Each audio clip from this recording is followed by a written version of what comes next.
우리 모두 귀한 종들을 통하여 하나님 영광 받으시고 예배 받으심을 인하여 기뻐하며 감사하며 찬양드립니다.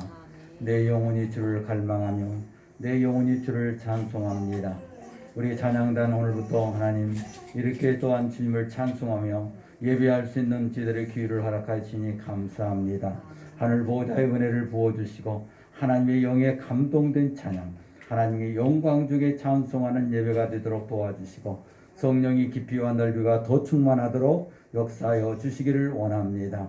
우리들의 저들의 마음을 열어주시고 또 마음을 더 깊이 열어서 저희들의 작은 자들의 예배가 살아나게 하시고 심령이 살아나게 하시고 회복의 역사가 일어나게 하시고 찬송 중에 거하시는 주님을 만날 수 있도록 복되게 하옵소서. 사랑하는 죄종들 심령을 하나님 붙잡아 주시고 삶에서 예배하며 삶에서 찬송하며 삶에서 주와 함께 동행하는 것을 우리 함께 모여서 또한 이렇게 찬양으로 예배로 저들을 승화시킬 수 있도록 도와주시고 이 예배가 하늘 보호자의 은혜가 되어서 우리들의 삶 가운데 더 풍성한 열매가 맺어질 수 있도록 도와주시옵소서. 주께서 친히 함께 하실 것을 믿고 감사하오며 예수 그리스도의 이름으로 기도 올려옵나이다. 아멘.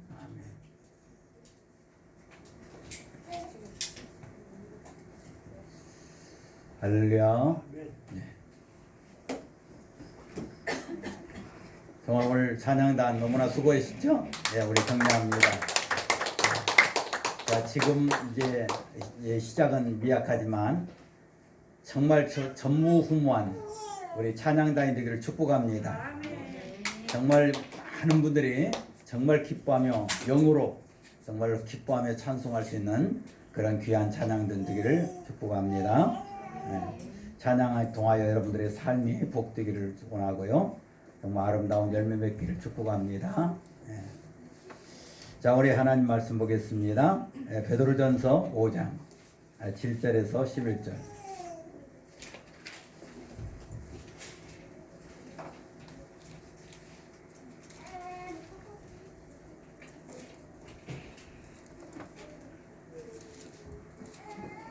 신약성경 381면에 있습니다. 하나님의 말씀 베드로전서 5장 7절에서 11절 한 절씩 교독하겠습니다.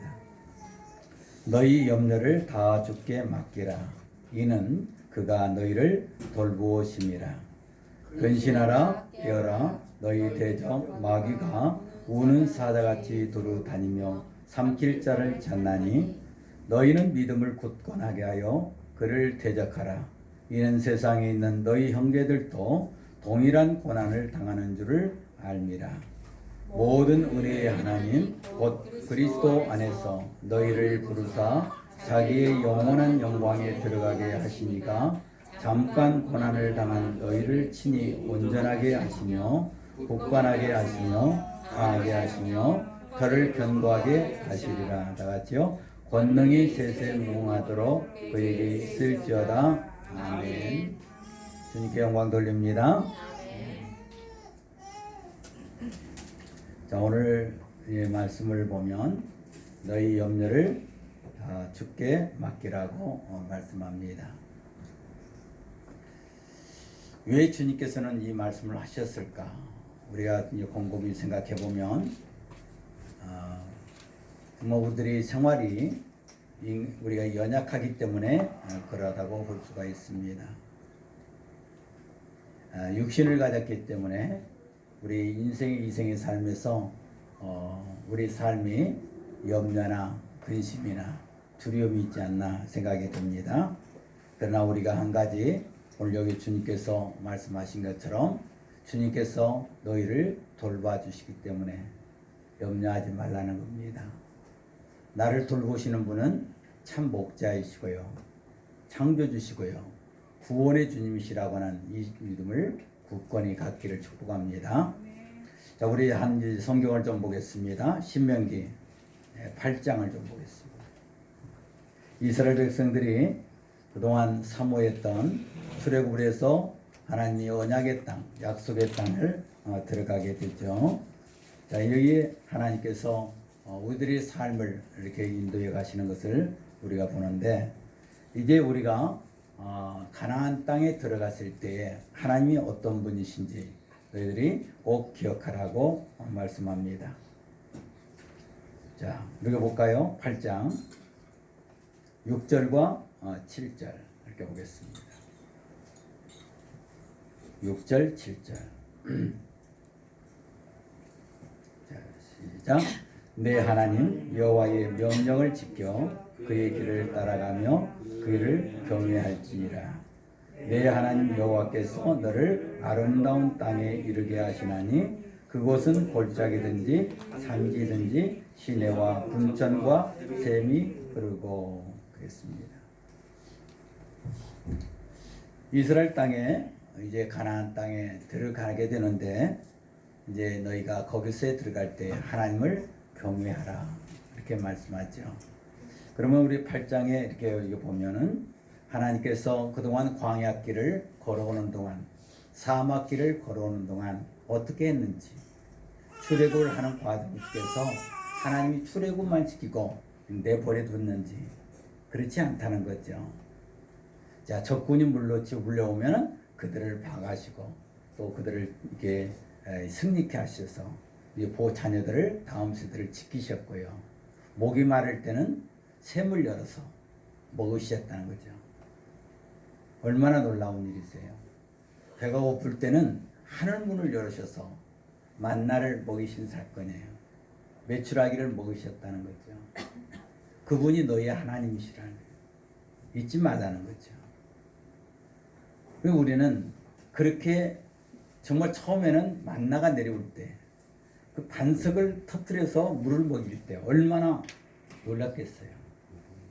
그 은혜를 생각할 때 너무나도 고맙고 감사해서 잊지 못할 것 같았는데 일상화되니까 반석에서 계속 물이 나고요. 그리고 만나는 계속 내려오고요. 그리고 옷이 헤어지지 않게 하고 발이 부르트지 않도록 신발이 헤어지지 않도록 해주시니까 어느 때부터는 당연하게 생각한 거예요. 하나님 그냥 당연히 그렇게 해주시고 처음에 그 감동이 서서히 이렇게 식어간다는 거죠. 그리고 이제 내 생각이 서서히 또 들어와요. 이게 우리라는 거죠. 그래서 어떤 문제가 내가 다가오면 그것이 하나님께서 지금까지 먹이시고 입히시고 지키심이 순간 잊어버리고 내 앞의 문제를 큰 문제로 다가오면서 염려하게 된다는 거죠. 그래서 주님은 잊어버리지 말라는 거예요. 하나님을 잊어버리지 말라. 이제 이렇게 합니다. 자, 11절 볼까요? 자, 11절. 자, 시작. 내가 오늘 내게 명하는 여호와의 명령과 법도와 규례를 지키지 아니하고 내 하나님 여호와를 잊어버리지 않도록 삼갈지어다. 그랬어요. 사람은 누구나가 이렇게 잊어버리는 걸 좋아하는 거죠. 여러분 정말 고난당할 때 하나님께 부르짖었더니 하나님이 응답하셔요. 하나님이 찾아오시고 그리고 문제를 해결해 주시고 하나님이 하나님이심을 알게 하신 거죠. 그런데 어느 날 이제 잊어버리게 된다는 거예요. 왜 잊어버리는가? 여기 보니까 12절, 13절을 한번 볼까요? 자, 시작. 내가 먹어서 배부르고 아름다운 집을 짓고 거주하게 되며 또 내 소와 양이 번성하여 내 은금이 증식되며 내 소유가 다 풍부하게 될 때에. 이게 뭡니까? 잘 먹고 잘 살더라. 건강하게. 그리고 행복하게 사는 거예요. 이게 너무나 잘 먹고 잘 살으니까 그때에 하나님을 잊어버린다는 거죠. 14절에 뭐라고 하냐면 내 마음이 교만하기 때문에 내 하나님 여호와를 잊어버린다는 거죠. 여러분 인정하십니까? 여러분 하나님이 배부르고 잘 먹고 행복하게 살 때에 하나님을 기억하고 예배하면 이 고난이 없을 텐데 고통이 없을 텐데 이 우리는 잊어버리기 때문에 다른 염려와 근심이 우리에게 들어오고 이로 말미암아 고난이 시작하는 거예요. 고통이 시작되는 거예요. 그리고 오늘의 고난은 어떤 거예요? 하나님을 잊어버린 사건이에요. 하나님을 멀리한 사건이라는 거죠. 왜 오늘의 고난이 왔는가? 나는 아닌 것 같아요. 나는 그렇게 정말 하나님을 잘 섬긴 것 같은데 왜 고난이 왔는가? 돌이켜보면 하나님이 주신 복을 잊어버린 거예요. 하나님이 하나님 되심을 잊어버렸다는 거예요. 이것을 우리는 분명하게 가져야 한다는 거예요. 오늘 베드로전서에 뭐라고 합니까? 하나님이 우리를 복되게 하시고 지키시고 보호하심을, 돌보심을 우리가 믿어야 한다는 거죠. 그래서 다윗은 여호와는 나의 목자다. 그래서 나는 부족함이 없다고 고백하는 거 아니겠습니까? 그의 삶을 보면 늘 부족한 삶이 많았어요. 그런데 그때마다 생각하는 말을, 우리 고백하는 말을, 주님께 부르짖는 말을 응답하신 거예요. 그리고 돌아서 보니까 너무나 하나님이 정확하게 우리를 돌보시고 지키신 것을 아니까 이제부터는 내가 갖지 않아도 뭔가 있지 않아도 나는 부족함이 없다고 고백할 수밖에 없는 그 신앙의 정점까지 오른 거죠. 이것을 우리에게 정말 우리는 깨달아야 합니다. 왜 잊지 말아야 하는가? 그것은 우리가 교만하지 않도록, 정말 마음이 교만한 것은 내가 스스로 뭔가를 할 수 있었다라고 생각하는 그 순간에 하나님께서 그것을 이제 치시는 거죠. 자, 볼까요? 16절 하반절에 보면 이는 다 너를 낮추시며 너를 시험하사 마침내 내가 내게 복을 주려 하시면이라. 주님께서 우리를 낮추시는 것은 뭐라고요? 마침내 우리에게 복을 주신다. 뭘까요? 17절. 사람은 이렇게 된다는 거죠. 어린 시절을 잊어버리고요. 고난 당한 시절을 잊어버리는다는 거죠. 자, 17절 시작. 그러나 내가 마음에 이르기를 내 능력과 내 손의 힘으로 내가 이 재물을 얻었다 말할 것이라. 누가 이것을? 여러분 보세요. 나는 절대 그렇지 않겠다. 장담할 수 있어요. 우리가 이것을 인정해야 돼요. 우리가 편안하게 갈 때, 평안하다, 안전하다 할 때 정말 이것이 진짜 안전인가? 평안인가? 정말 작은 자로 정말 여러분 예배하고 또 예배하고 겸손하게 정말 주님이 없이는 잠시라도 나는 주님을 떠나서는 살 수 없음을 고백하고 예배한다면 두려워서가 아니라 진정한 하나님이 하나님이심을, 진정한 나의 그분이 나의 아버지심을, 예수 안에서 하나님이 나를 부르신 것을 정말 믿음으로 고백한다면 하나님은 이런 교만함에 우리가 빠지지 않도록 도우신다는 거죠. 그래서 우리가 여러분 잘 알죠? 자, 18절. 그죠? 자, 시작. 내 하나님 여호와를 기억하라. 그가 내게 재물 얻을 능력을 주셨습니다. 이같이 하심은 내 조상들에게 맹세하신 언약을 오늘날 같이 이루려 하심이라. 아멘. 자, 우리가 우리나라를 정말 우리 하나님께서 정말 귀하게 쓰잖아요.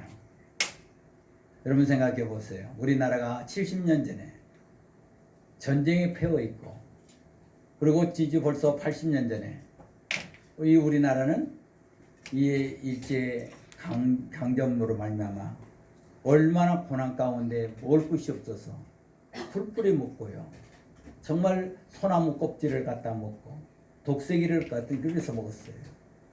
그들이 뭐 이 생산된 이 조그만 쌀도 다 국물들을 가져갔기 때문에, 모든 것들을 다 붙어서 가져갔기 때문에 썩을 것도 없고 먹을 것도 없고 입을 것도 없는 그런 폐허된 이 나라였습니다. 나라 주권도 빼앗기고요. 그리고 남북의 전쟁으로 인해서 모든 사람들이 우리가 형제를 잃고 부모를 잃고요. 남편을 잃고 아버지를 잃고 피난길에서 큰 고난의 길을 우리가 사는 거예요. 우리는 이건 역사예요. 어른들은 이미 겪었고 우리 세대도 겪진 않았지만 그대로 그 피부로 다가와서 삶을 살았잖아요. 그리고 우리 어린 시절, 저 같은 어린 시절에는 정말 먹을 것이 없는 세대에 살은 거예요. 아무리 부자도 배고픔의 한계를 느끼며 살았어요. 그게 우리나라의 70년대, 80년대, 90년대, 이 60년대 후반부터 시작해서 정말 경제가 이제 조금씩 살아나는 그 시대에 불과 얼마 안 되잖아요. 이제 50년 됐어요. 정말 그 허기진 배를 정말 좀 채울 수 있는 기간도 이제 한 50년밖에 안 됐어요. 사랑하는 여러분, 그런데 언제부턴가 우린 이걸 잊어버리고 있었다는 거예요. 우리가 열심으로 우리가 뭔가를 얻었기 때문에 이 나라가 이렇게 잘 살고 있었다고 생각하는 수가 있어요. 교회는 성도들이 많았고요. 교회는 언제부턴가 재물이 많고요. 그리고 이 재물이 정말 나를 위해서 우리가 열심히 해서 이런 줄 알았어요. 하나님께서요, 이것을 지금 깨닫게 하시는 것 같아요. 너희가 교만하지 말라. 하나님을 잊어버리지 말라. 지금 우리나라가 굉장히 어렵지만 그래도 이번에 코로나 이 상황 중에서요, 우리나라가 지금 7개 선진국에 들어가는 그런 관문을 열은 거예요. 이 작은 나라가 하나님께서 지금 높여주시는 이유가 뭐예요? 하나님이 여러분들을 통해서 예배를 받으시고요, 온 땅에 하나님의 나라를 확장시키고요, 하나님이 주가 되심을 지금 알게 하시기 위해서 지금 그 일을 하는 거예요. 정말 내년에는 새 대통령을 뽑는 해예요. 내년에는 정말 여러분 하나님을 경외하는 자가 대통령이 되기를 정말 사모하시고요, 우리가 영이 깨 있으면 그런 대통령이 나와요. 우리가 영이 어두워지면 정말 그런 어두운 대통령이 나와요. 그래서 지금 하나님이 영을 부어주시고 축복해 주실 때 우리가 여러분 정말 주를 예배하면서 다음 대통령이 정말 준비된 대통령이 나올 수 있도록 여러분들이 기도하시기 바랍니다. 어느 당이 문제가 아니에요.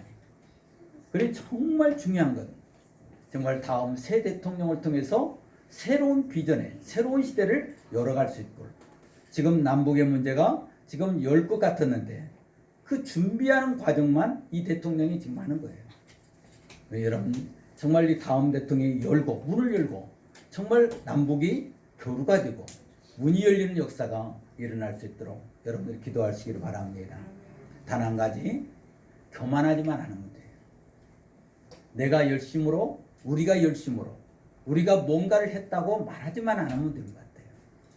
정말 하나님이 재물을 얻는 능을 주셨기 때문에 하나님이 하신 일이다, 하나님께서 한 일이다 라고 하는 거예요. 여러분 예배를 통해서 하나님이 예배를 받으시고요, 모든 백성들에게 재물을 주시는, 모든 마침내 복을 주시는 정말 이 축복을 받기를 축복합니다. 지금 우리 젊은이들이 얼마나 고생하는지 몰라요. 얼마나 힘들게 살아가는지 몰라요. 정말 이들에게 길을 열어줄 수 있는 것은 우리들의 예배예요. 여러분들의 예배로 그 문을 열어가시기를 바랍니다. 우리가 문을 열면 주님이 반드시 오시고요, 주님이 오시면 다음 우리 자녀들 세대에게 하나님이 영에 감동된 자들을 세우시기 때문에 이 재물을 얻는 등을 주셔요. 그러면 여러분 이 작은 나라에서 하는 일이 온 땅의 모든 일들을 해나갈 수가 있어요. 이 삼성이라고 하는 작은 나라, 이 기업이 지금 대한민국의 기업에 그 우뚝 서 있잖아요. 지금 LG와 삼성이, 현대가 얼마나 지금 뻗어나가고 있습니까? 그런데요, 정말 앞으로는 새로운 의학이 뭡니까? 의학적인 그런 약을 통해서 정말 이 땅에 또한 새로운 역사를 만들 거예요. 지금 우리나라 지금 잠잠하고 있는데 코로나 치료제를 준비하잖아요. 코로나 백신을 지금 연구하고 있고 곧 만들어낼 거예요. 그런데 어떤 나라 것보다 아마 굉장한 인기, 정말 인기가 있는, 인정받는 그런 의약품들이 쏟아져 나올 거예요. 작은 나라에서 하는 일이 곧 세계화예요.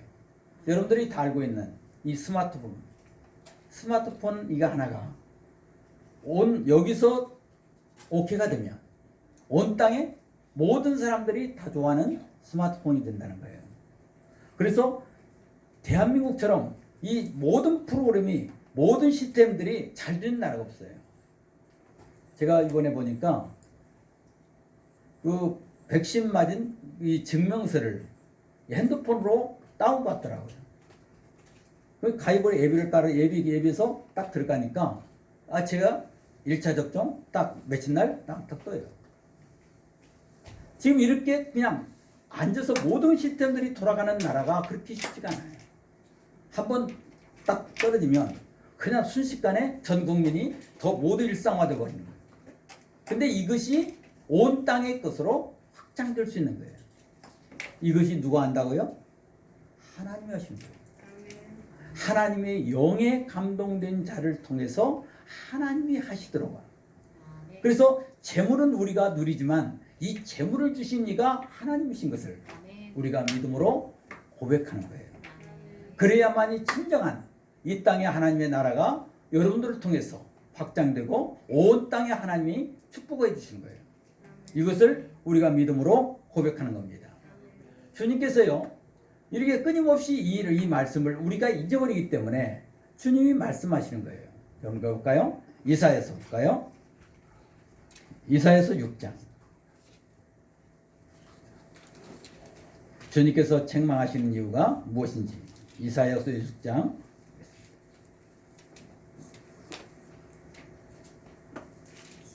자 9절과 10절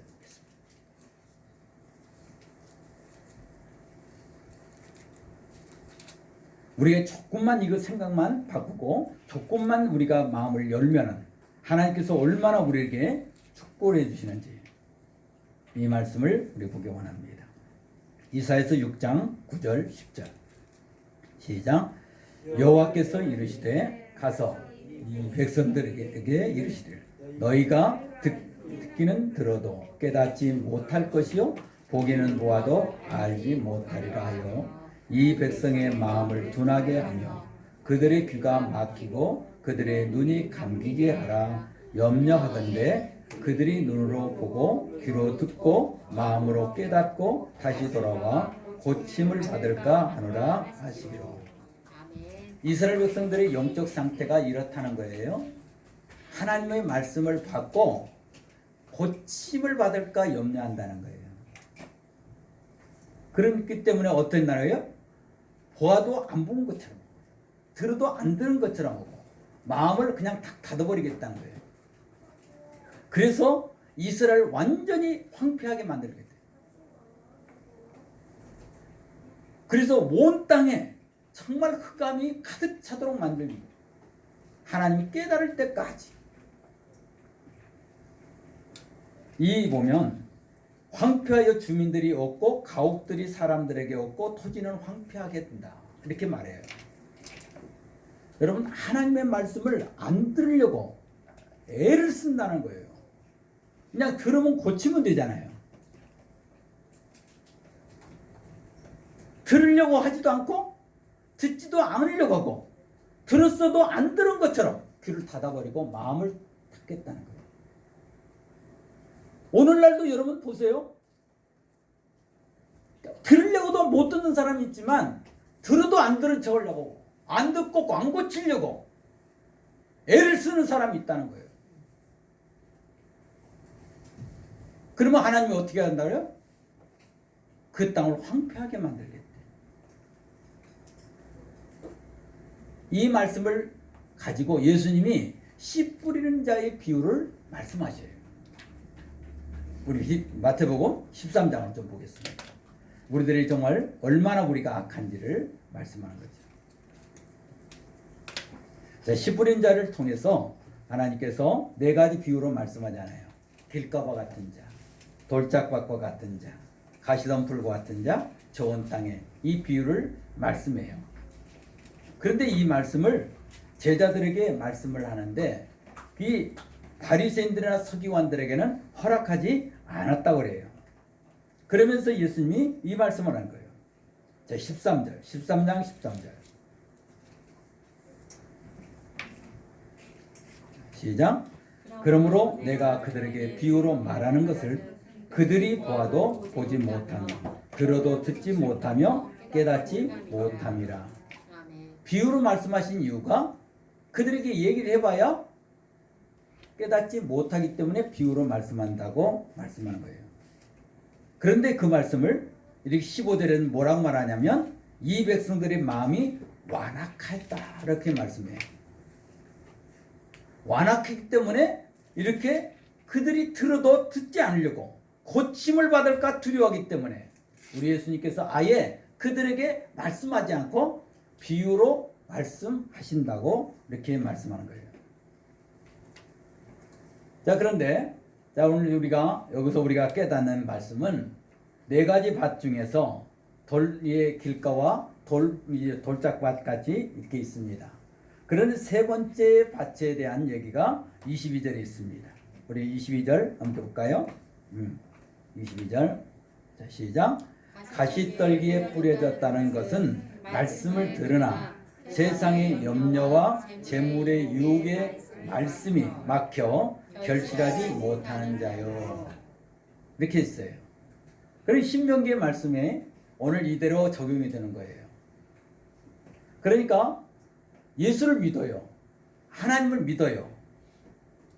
믿는데 무엇과 문제가 됩니까? 세상의 염려, 근심, 두려움. 이것이 뭐라고 말하냐면 이것이 세상의 유혹이라고 그래요. 다른 말로 말해볼까요? 지금 이 하나님의 말씀을 받고 이 알곡이 쭉 자라가는 거예요. 자라서 알곡이 맺어가는데 마지막에 알곡이 다 익어갈 때쯤 되어서 이 악한 영이 그들에게 세상의 염려를 싹 집어넣는다는 거예요. 그래서 세상의 유혹 그리고 세상의 자랑을 거기다가 집어넣을 때에 이 막기 뭐라고 하냐면 그 생명의 이 물줄기가 막혀버려서 그것이 그 끝자리가 딱 말라버리는 거예요. 그러니까 혈전이 되는 거예요. 혈전처럼 피가 나가야서 이게 머리 이렇게 혈전이 돼야 하는 것이 피가 순환이 돼야 하는데 그 자리가 딱 막혀버리니까 거기에 문제가 이제 생기는 거죠. 여러분 과일이 이렇게 탐스럽게 딱 됐는데 그 과일을 잡고 있는 이 끝자리를 딱 막혀버리는 거예요. 그래서 거기에 물이 들어가지 않으니까 그 자리가 딱 말라니까 뚝 떨어지는 거예요. 아니 가서 열매를 딱 따려고 하는데 떨어져 있어요. 그냥 못 쓰는 거예요. 이 자리가 뭐냐면 가시덤불이라는 거예요. 그게 뭐라 하긴 신명기에서 뭐라고 하냐면 교만하다는 거예요. 이 교만한 것이 뭐냐면 악한 영이 이제 거기에 개입을 해서 우리에게 염려함으로 하나님을 온전히 믿지 못하도록 만드는 사건이라는 거예요. 그러니 지금 우리나라가 앞으로 착 가려면 뭐냐면 염려하거나 걱정하지 말아야 해요. 두려워하지 말고요. 세상의 염려, 이상의 자랑 이것들을 하지 말아요. 그리고 내가 뭔가를 했다고 말할 수 있는 교만을 가지면 안 된다는 말이에요. 정말 이게 단순한 거 아니겠어요? 자, 그렇다면 이것을 말하면 이 다음에 주님께서 말씀하시는 천국 비유에서 씨를 뿌리는 자의 비유를 말씀합니다. 자, 우리 봐요. 자, 24절, 25절. 24절, 25절. 자, 시작. 예수께서 그들 앞에 또 비유를 들어 이르시되 천국은 좋은 씨를 제밭에 뿌린 사람과 같으니 25절 사람들이 잘 때에 그 원수가 와서 곡식 가운데 가라지를 덧뿌리고 갔다 그랬습니다. 자, 지금 좋은 씨를 뿌리고 갔는데 잠잘 때 사람들이 잠잘 때에 이제 가라지를 그 위에 뿌리고 갔다는 거예요. 그럼 사람들이 왜 잠자고 있어요? 평안하다, 안전하다, 배부르다, 이제 행복하다라고 말할 때 가라지, 이 다른 생각을 집어넣어줬다는 거예요.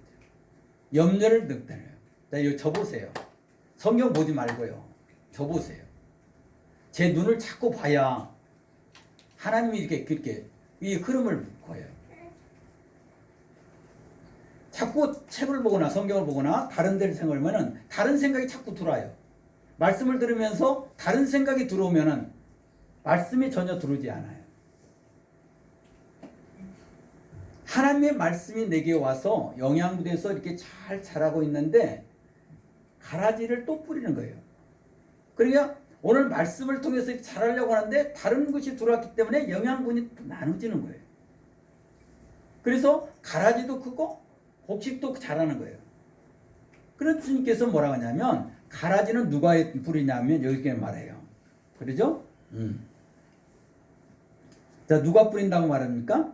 원수가 와서 뿌린다 했어요. 오늘 원수가 누구예요? 악한 영이에요. 그러니까 여러분 하나님의 말씀을 듣긴 들어도 다른 악한 생각들이 악한 영이 내게 여러 가지 염려와 근심과 두려움과 세상 것들을 탐욕들, 욕심들, 정과 욕심들까지도 다 집어넣어주는 거예요. 그러면 말씀이 자라려다가 뺏기는 거예요. 영양분이 싹 그쪽으로 가버리는 거예요. 그러면 자라야 할 때 자라지 못하니까 어때요? 결실을 못하는 거예요. 이게 가라지예요. 가시던 뿔과 엉겅퀴예요. 이걸 주님께서 말씀하는 거예요. 오늘 그래서 베드로전서에 뭐라고 하는지 우리가 함께 베드로전서.